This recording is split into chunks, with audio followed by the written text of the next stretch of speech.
જૂનાગઢ ભાજપ જિલ્લા પ્રમુખનું વિવાદાસ્પદ નિવેદન સામે આવ્યું છે। જૂનાગઢ વિસાવદરમાં ભાજપના મધ્યસ્થ કાર્યાલયનો પ્રારંભ કરાયો છે અને તે સમયે ભાજપના આગેવાન રાજેશ ચુડાસમા સહિત હોદ્દેદારો ઉપસ્થિત રહ્યા હતા અને તે સમયે જૂનાગઢ જિલ્લા ભાજપ પ્રમુખે સંબોધનમાં રજવાડાઓ વિશે ટિપ્પણી કરી હતી। તેઓએ કહ્યું હતું કે પહેલા પટલાણીના કુખે જન્મનાર રાજા બની જતા, ગમે તેવી પટલાણીના કુખે જન્મે રાજા બની જતો, હવે રાજા મતપેટીમાંથી પેદા થાય છે। તો વિસાવદરમાં કિરીટ પટેલે પટલાણી વિશે વિવાદાસ્પદ નિવેદન આપતા મામલો ગરમાયો છે। આપણા વિસાવદર મધ્યસ્થ કાર્યાલયનું ઉદ્ઘાટન આ પ્રસંગ ઉપસ્થિત આપણે સૌ એકત્ર થયા છીએ।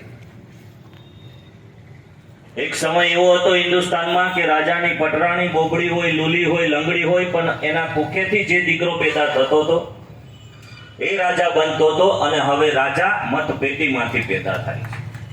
આપણા વિસાવદર મધ્યસ્થ કાર્યાલયનું ઉદ્ઘાટન આ પ્રસંગ ઉપસ્થિત આપણે સૌ એકત્ર થયા છીએ। એક સમય એવો હતો હિન્દુસ્તાનમાં કે રાજાની પટરાણી બોબડી હોય, લૂલી હોય, લંગડી હોય, પણ એના કુખેથી જે દીકરો પેદા થતો હતો એ રાજા બનતો હતો અને હવે રાજા મતપેટીમાંથી પેદા થાય છે।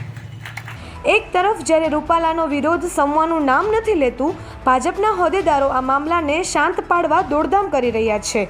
તેવામાં જ વધુ એક ભાજપ પ્રમુખનું વિવાદાસ્પદ નિવેદન સામે આવતા હવે આવનારા સમયમાં શું થાય તે જોવા રહ્યું।